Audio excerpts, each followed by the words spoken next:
दादरला आलो तर जेवणासाठी प्रकाश उपाहारगृह हे आमचे फिक्स असते.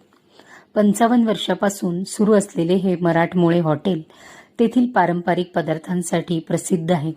अतिशय स्वच्छ, खवय्यांची गर्दी असलेल्या या हॉटेलमध्ये हे गांधी टोपी घातलेले सर्व काका खूप प्रेमाने सर्व करतात.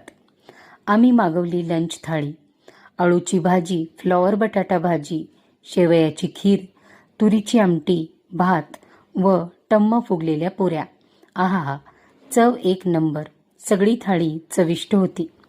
बाहेर रणरणते ऊन होते म्हणून मागवले थंडगार कैरीचे पने, जे पिऊन मन व पोट दोन्ही शांत झाले. त्यानंतर आम्ही आलो आणखी एका जुन्या मिठाई शॉप लाडू सम्राट येथे, जे त्यांच्या ऑथेंटिक महाराष्ट्रीयन मिठाया व नमकीनसाठी फेमस आहे. आम्ही घेतली सुतारफेणी व मूगडाळ हलवा. दोन्हीची चव छान होती. तुम्हाला व्हिडिओ आवडल्यास लाईक करा, शेअर करा, कमेंट करा व चॅनलला सबस्क्राईब करा. धन्यवाद.